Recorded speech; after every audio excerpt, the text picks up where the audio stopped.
East Street Arts has been operating for about 25 years, and myself and partner John Wakeman set it up initially to fill a gap in Leeds, because the visual artists in Leeds didn't have any kind of support mechanisms or any kind of agency that was looking after how they came out of universities, and we have got a lot of universities in Leeds. As we've developed the organisation, we've opened up what we do and why we do what we do, because artists' needs change, and we achieved some things we set out to do in Leeds, so we also wanted to see where else we could take the organisation. And I think one of the most important areas with that was actually how artists relate to their audiences and their peers. So we introduced a programming element where we do projects and exhibitions and develop opportunities for artists to get their work seen. What I wanted to do with this exhibition was think about what a collaboration between the artists and members of the public would look like, and whether as a result of that collaboration would members of the public feel more ownership of the gallery space, would they feel connected to what was going on within it, if they saw work being made there rather than just arriving there finished, would they have an appreciation of the process that it took to get there, and think about that role that they play in supporting the artist as a professional. We offered residency positions in the gallery. Rather than saying you're going to take part in an exhibition, we did a call out for artists that were interested in doing a residency in the space. And one of those residencies was in relation to the archive, and one was in response to the town and its people. And it just meant that the artists had 4 weeks in the space. They would use it like a studio. They could bring any equipment that they thought was useful. They could try, they could test, they could fail, they could set up again, and that all of that would be visible to the public, but also that their work needed to have an element of public participation. So there had to be an aspect of conversation with their audience, and that conversation had to impact the work somehow.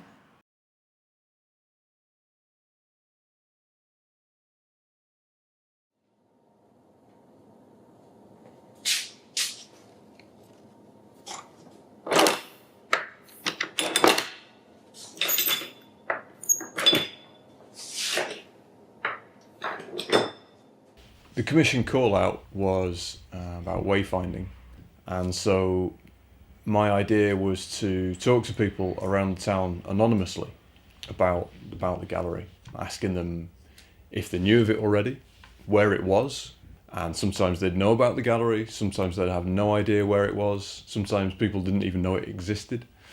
And I took all those comments and all those responses, recorded them all, and use them as the starting point for texts to work with and to manipulate and move around. And my idea was to spread those around the gallery space in some way.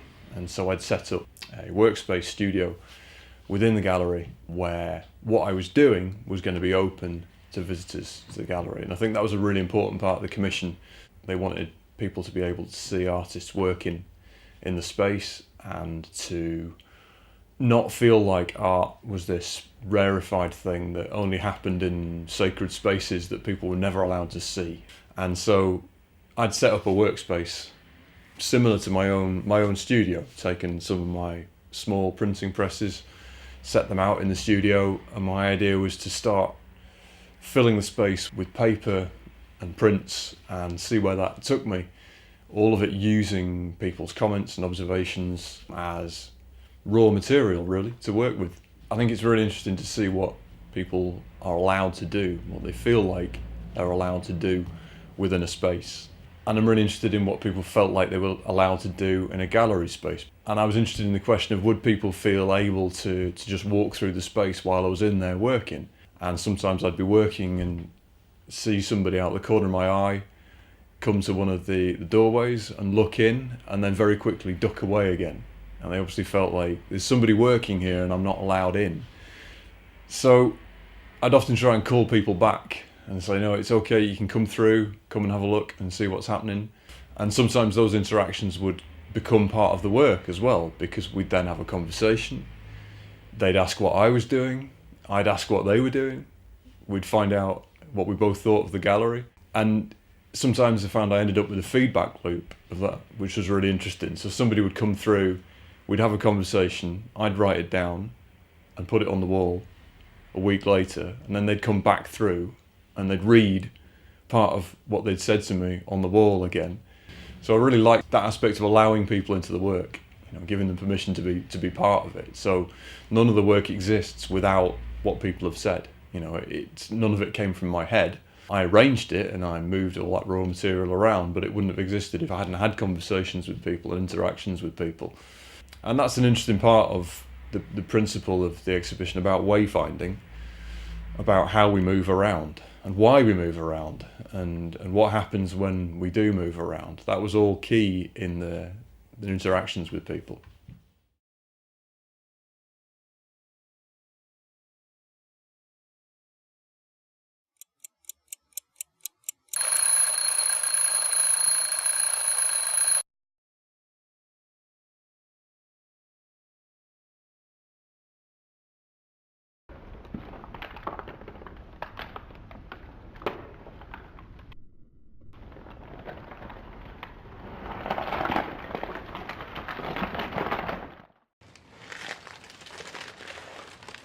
We had a 4-week residency where we set up studio within the art gallery, and we were asked to respond to the museum's collection in Kirklees with a focus on the Tolson Museum. And so we went and had a look around, not just the museum, but behind the scenes. We were inspired by all the things that you can't see, that the public can't see, that are on public display. And also the way they were stored and labelled. And that became the central theme of our installation. And then the installation utilised a combination of our skills. So there's kinetic moving elements, there's a kind of set and a puppet, and then there's little animated film. We were so really struck with these beautiful parasols. Well, we couldn't see the parasols, but they had beautiful, beautiful sort of linen covers, and they were stacked up like a row of chrysalis waiting to emerge, but we wouldn't really know what would emerge from the covers. And then the spirit jars in the cupboards as well. So you would open a cupboard and there would be preserved in spirit the insides of a frog or an eyeball or a kitten. And so that's the kind of feeling that we wanted to get from the story, from the animation that we would develop. So it's very much about someone typing up the labels to put onto the objects they were preserving, and then eventually the curator wraps himself up, types his own label, wraps himself up, and then positions himself along with the other exhibits. It's that idea that the curator is going to become as obsolete as the objects themselves. We chose some objects from the museum's archives that would then go on display during the 4 weeks of our residency, and then would continue through the 9 week of the exhibition. Along with Liz has a really old typewriter, and we asked people as they came and saw what we were doing to look at the exhibits. We purposely tried not to label any of the exhibits there, but we're inviting people to make up stories about what they thought these things were. But we also gave minimal instruction. So it was the lure of the typewriter just sitting there, wasn't it? Quite a few of the objects actually were local as well, because of it coming from local museums. So that was quite interesting how it was drawing on people's own knowledge of local history, as well as some very inventive stories as well. So people making connections between different objects and being really imaginative about what these things could have been. We hung the parasols in their linen covers along one wall, and then we had next to that all the stories that people had written. There was a really magical, it really was a really magical morning when Liz and I had both arrived to start doing some filming. But as we were walking through the other gallery towards where our studio space had become, we could just hear somebody typing on the typewriter already before we arrived. And it was this young lad who had been to the library and then come up to see what was going on. And he said he just couldn't resist there was this typewriter. So that was really lovely to kind of not have to invite somebody to be engaged, but to actually just sort of witness somebody really engaging with it.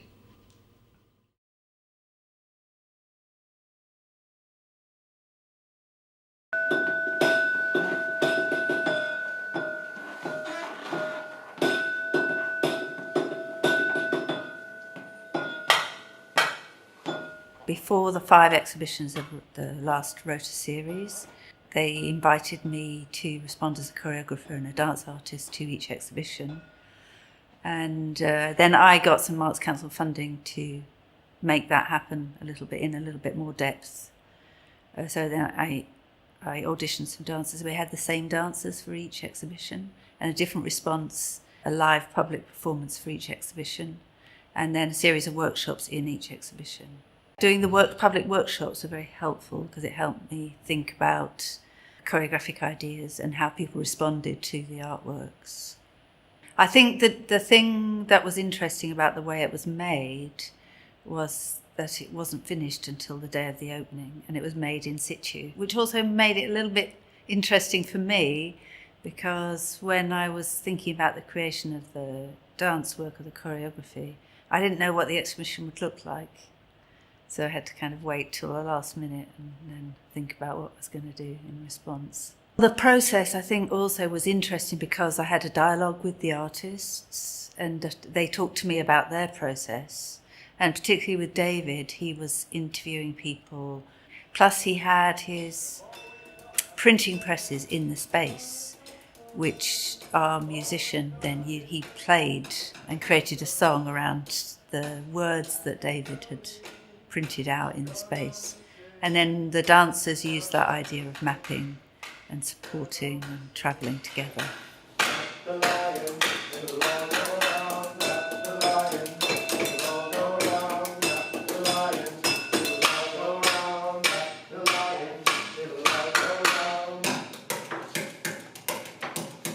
And then in the other one, with all the found objects from the museum, Rosie had created a film where the curator was wrapping stuff in bubble pack. So we ended up wrapping one of the dancers up in bubble wrap as well, which is slightly macabre, but it was a bit of a macabre exhibition, so we kind of fitted into that theme. So the two pieces of choreography, even though they were done at the same time, were very different in a way. The response has been incredibly positive, and people said I wouldn't have stayed or I wouldn't have engaged with this exhibition, but the dance helped me to see the exhibition differently. So I think it's a really positive thing to help people to stay in the exhibition a bit longer and maybe see it in a different way. Even if they don't understand the dance either, they kind of just appreciate it perhaps a bit differently.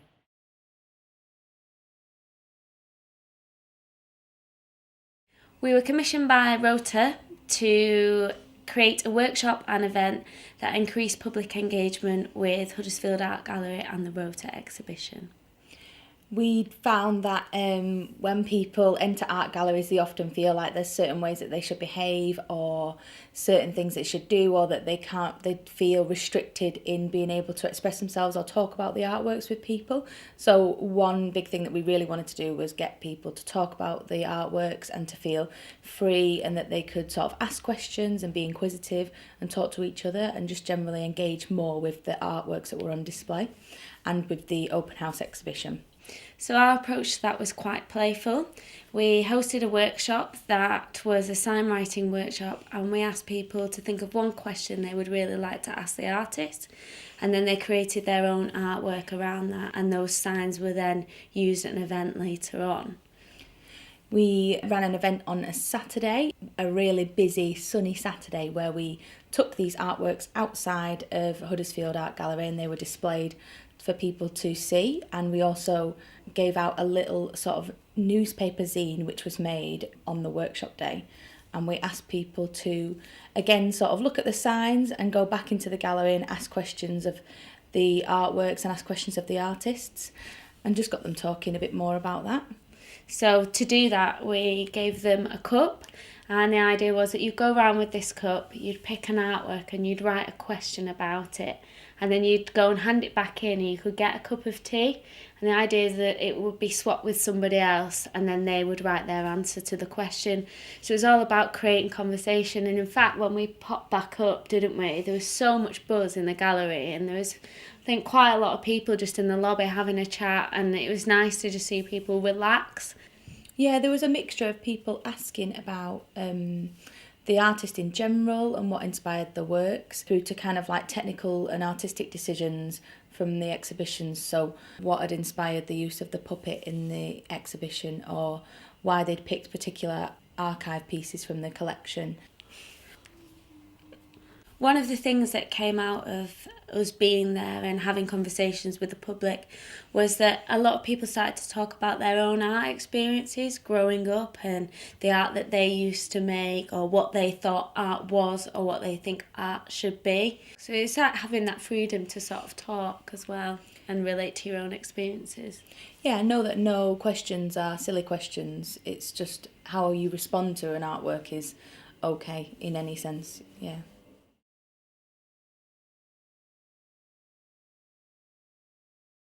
I was commissioned to create the gallery programme for the ROTOR exhibition. So a printed piece of material that was led by Huddersfield people. So I worked with a group of people from Huddersfield. We got round a table in Huddersfield Art Gallery. We talked about the exhibition, we talked about the gallery, we talked about Huddersfield and what it is and what creativity happens there. And then I took that as inspiration for the leaflet then I created. We rewrote the manifesto for ROTOR. We picked it apart, we scribbled all over it, we ripped it up. It was very much a group effort talking about what ROTOR is and what Huddersfield Gallery is. And then from that, I then took visuals and all of the scribblings and brought together all of those things in order to make this printed material. It was quite interesting, the themes that came out of those discussions, because as an outsider, there were very similar conversations that happen up in the northeast, in Middlesbrough, about the role of a gallery, how a gallery operates, what people see a gallery as. Everybody around the table talked about collaboration and the importance of collaboration and the importance of the gallery within that setting. In terms of my approach to the brochure and the final piece of printed material, I wanted it to express the fact that Huddersfield Art Gallery could be deemed as hidden and out of the way and maybe inaccessible. So I went around and explored the gallery, looked at it as an outsider and photographed along the way. So the central spread of the final brochure is of the central staircase, which is your way up to the gallery space. And instead of a 2, it's the 3rd floor, so it's got a big 3 in the middle. And we'd ripped up some of the previous brochures and remade that so that it was very much identifying where the gallery is. So you'll see on the brochure that it's got an arrow leading up. It shows an image of the outside of the building, a bit glitched. And that's sort of the visual language of a way in, a way up to the gallery. This commission differed from other design work that I've done because of the participatory element. Right from the start, I was involved in the discussion of what the outcome would be, along with the participants in the workshop. It meant that not as much pressure was on me to create the kind of visual, and it was more open-minded almost. There was some freedom there to explore. It was more of an artwork than a piece of visual design perhaps, and I was able to go away and work with the content that other people had created. And that open dialogue right from the start was quite refreshing and definitely a way that I've enjoyed working.